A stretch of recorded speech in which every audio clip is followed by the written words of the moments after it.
অনেক দূরে, তাহলে আর কিছু বলার নাই।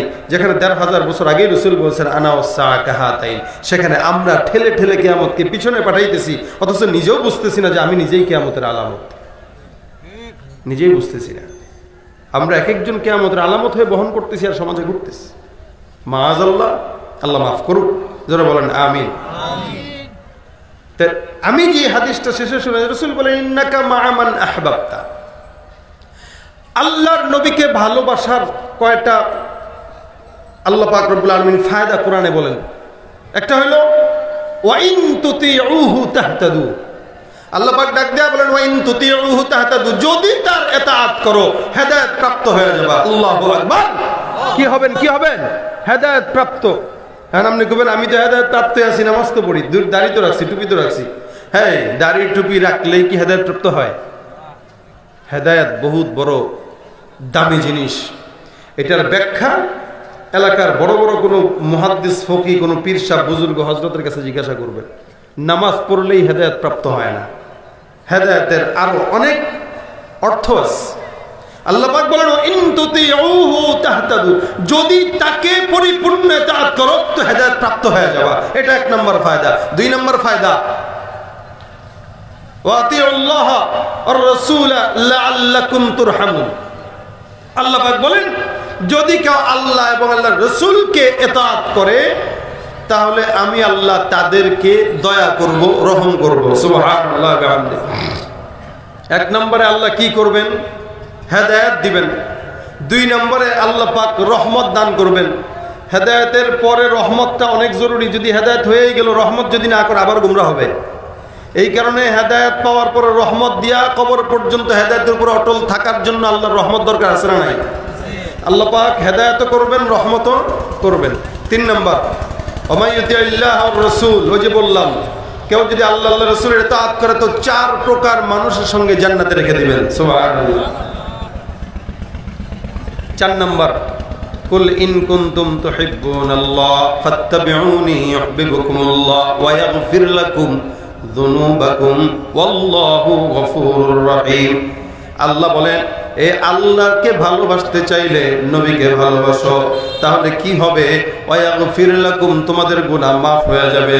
যুনুবাকুম আল্লাহু গফুরুর রহিম।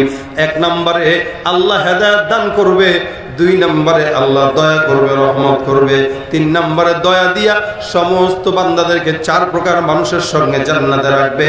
আর 4 নম্বর এই সব বান্দাদেরকে ভালোবাসার নজরে দেখবে, গুনাহগুলো মাফ করে দিবে। সুবহানাল্লাহ। তো সুতরাং আমরা সেই নবীকে ভালোবাসতে চাই কি চাই না? দরকার আছে কি নাই? যদি থাকে তাহলে জবানটা আজকে থেকে নবীর মহব্বতে দাঁড়িয়ে উঠায় দিয়ে পারবেন ইনশাআল্লাহ।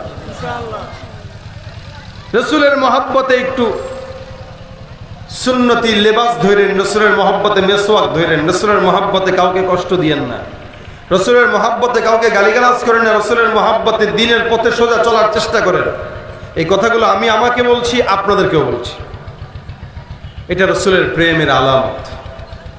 আমরা যদি করতে পারি, রাসূল বলেন ইন্নাকা মা'a মান আহবাবতা, যার সঙ্গে থাকবে মিল তার সঙ্গে যাবে।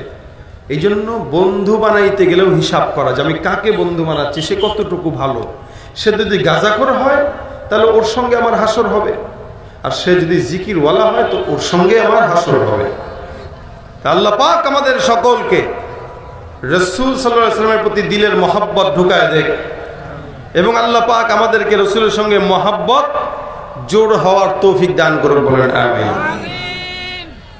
আজকের এই হাফলা থেকে যদি একজন মানুষ রাসূলের দিলের মহব্বত ঢুকায় নিয়ে অন্তরে যেতে পারে, তাহলে ইনশাআল্লাহ কষ্ট করে এই মাহফিল আয়োজন করা, আসা, বসা, আমার এই 600-650 কিলোমিটার সফর করে বহুদূর থেকে শুধুমাত্র এই প্রোগ্রামকে উদ্দেশ্য করে আসা সার্থক। যদি একজন মানুষ এটা ফলো করে, একজন যদি রাসূলের মহব্বতে দাড়িওয়ালা হয়ে যায়, একজন যদি রাসূলের মহব্বতে গুনাহ থেকে বাঁচতে পারে, গালিগালাজ, ফিতনা, ফাসাদ, অশ্লীল কথা থেকে বাঁচতে পারে এবং নিজেকে হেদায়েতের রাস্তায় চালাইতে পারে, এটাই এই মাহফিলের সফলতা। আজকে আল ইখওয়ান এই ফাউন্ডেশনের থেকে 2 বছর যাবত প্রোগ্রামটা করতেছে। প্রথম 2 বছরই আমাকে এনেছে, যদিও প্রোগ্রাম এটা 6ষ্ঠ বার্ষিক, কিন্তু এর আগে হয়েছিল। বাকি 2 বছর ধরে ইখওয়ানের উদ্যোগে হচ্ছে, ফাউন্ডেশনের উদ্যোগে। যে সমস্ত যুবকরা এই আল ইখওয়ান ফাউন্ডেশনের সাথে আছেন, প্রত্যেকটা যুবককে আল্লাহ রাসূলের খাঁটি আশিক বানায় দেখ। একটু জোরে বলেন আমিন। ইনারা আপনাদেরই সন্তান। এমন গত বছর যে ছেলেটা ছিল, আজকে সেই ছেলেটা নাই। আল্লাহ পাক তার কবরে আমাদের সব সওয়াবগুলো পৌঁছায় দেখ। মুফতি মনির সাহেব সহ এই সংগঠনের যত ভাইরা আছেন, সমাজ সেবামূলক কাজ করে যাচ্ছেন, এলাকার খেদমতের কাজ করে যাচ্ছেন, অনেক বড় সওয়াবের কাজ। আমরা চাই এই কাজটা বলবৎ থাকুক এবং কন্টিনিউ এই কাজের আমলটা হোক। আপনারাও তাদেরকে সঙ্গ দিবেন, সহযোগিতা করবেন, তাদেরকে ডাকবেন, তাদেরকে সব পরামর্শ দিবেন, তাদেরকে মাঝে মাঝে 2-4 টাকা করে পকেটে দিয়ে বলবেন, নাও এটা তোমার সংগঠনে রাখো, কাজে লাগবে। এই চেষ্টাগুলো আপনারা করবেন, তাহলে আপনারাও এই সওয়াবের কিছু ভাগিদার হবেন বলে আশা করা যায়। তো আজকের এই মাহফিলটা সার্থক হোক, কামিয়াবি হোক। মুফতি মনির সাহেব আছেন আলহামদুলিল্লাহ, বহুত মেহনত করছেন, বেচারার গলা সবসময় ভাঙা থাকে, আজকেও ভাঙা। ওই যে চিল্লায় খালি, আপনাদের যুবকদেরকে নিয়ে কথা বলতে হয়। মাহফিলও তো সারা বছর করে, আর কত কষ্ট করবে। আল্লাহ উনাকেও সুস্থতার হায়াত দান করুক এবং ওনার মা বাবার জন্য দোয়া চেয়েছেন, তাদেরকেও সুস্থতার হায়াত দান করুক।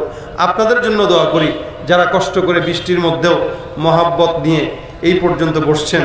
আপনাদের জানে, মালে, ইমানে, আমলে, হায়াতে, রিজিকে আল্লাহ পাক বারাকা দান করুন, বলেন আমিন। সকলে একটু দুরূদ শরীফ পড়ুন। আল্লাহুম্মা সাল্লি আলা সাইয়্যিদিনা ওয়া নাবিয়্যিনা ওয়া শাফিঈনা ওয়া হাবিবিনা ওয়া মাওলানা মুহাম্মদ সাল্লাল্লাহু আলাইহি ওয়া আলা আলিহি ওয়া আসহাবিহি ওয়া বারিক ওয়া সাল্লিম। আল্লাহুম্মা সাল্লি আলা সাইয়্যিদিনা ওয়া নাবিয়্যিনা ওয়া শাফিঈনা ওয়া হাবিবিনা ওয়া মাওলানা মুহাম্মদ সাল্লাল্লাহু আলাইহি ওয়া আলা আলিহি ওয়া আসহাবিহি ওয়া বারিক ওয়া সাল্লিম। আস্তাগফিরুল্লাহ রাব্বি মিন কুল্লি দাম্বি ওয়া আতুবু ইলাইহি লা হাওলা ওয়া লা কুওয়াতা ইল্লা বিল্লাহিল আলিয়্যিল আযীম। আল্লাহুম্মা আনতাস সালাম রব্বানা যালামনা আনফুসানা ওয়া ইল্লাম তাগফির লানা ওয়া তারহামনা লানাকুনান্না মিনাল খাসিরিন। রব্বানা ফাগফির লানা যুনুবানা ওয়া কাফফির আন্না সাইয়্যাতিনা ওয়া তাওফানা মা'আল আবরার। রব্বুল আলামিন, মাগরিব থেকে এই পর্যন্ত গুনাহগার বান্দারা গুনাহের বোঝা মাথায় নিয়ে তোমার শাহী দরবারে হাত তুলছে। আল্লাহ মেহেরবানি করে তুমি প্রত্যেকের গুনাহ খাতা তুমি আল্লাহ মাফ করে দাও। আয় আল্লাহ, যা আলোচনা হয়েছে জানে, মালে, ইমানে, আমলের মধ্যে বরকত দান করে দাও। আল্লাহ সমস্ত ভুল ত্রুটি ক্ষমা করে সওয়াবগুলো মদিনার রওজা মুবারকে পৌঁছায় দাও। মালিক গো, মেহেরবানি করে আমাদের মধ্যে যে সমস্ত যুবকরা, যে সমস্ত ভাইরা এই জায়গায় বসছে, আল্লাহ প্রত্যেকটা ভাইদেরকে তুমি কবুল ও মঞ্জুর করে নাও। মালিক গো, যারা সহযোগিতা করেছে তাদের সহযোগিতা কবুল করে নাও। আয় আল্লাহ, যারা দোয়া চাইছেন তাদের সকলের মনের নেক মাকাসিদে হাসানাকে পূরণ করে দাও। মালিক গো, এলাকার উপর খাস রহমত নাজিল করে দাও। ফিতনার জামানায় ফিতনা ফাসাদ থেকে তুমি আল্লাহ আমাদেরকে হেফাজত করো। আল্লাহ রব্বুল আলামিন, মেহেরবানি করে অন্ধকার কবরে যারা শুয়ে আছে প্রত্যেকের কবরগুলোকে জান্নাতের বাগান বানায় দাও। এই কমিটির সদস্য আল্লাহ যে অন্ধকার কবরে শুয়ে আছে, আল্লাহ ওই ভাইকেও তুমি আল্লাহ মাফ করে জান্নাতের মেহমান বানায় দাও। আয় আল্লাহ, আমাদের সকল মা বোনদেরকে পর্দার বিধান মেনে চলার তৌফিক দান করে দাও। আল্লাহ, জিন্দেগিতে একবার হলো তোমার হাবিবের রওজা মুবারক জিয়ারত করার তৌফিক দান করে দাও।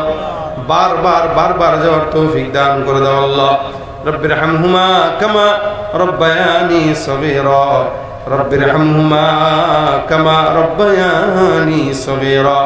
সুবহান রাব্বিকা রাব্বিল ইজ্জাতি আম্মা ইয়াসিফুন ওয়া সালামুন আলাল মুরসালিন ওয়ালহামদুলিল্লাহি রাব্বিল আলামিন।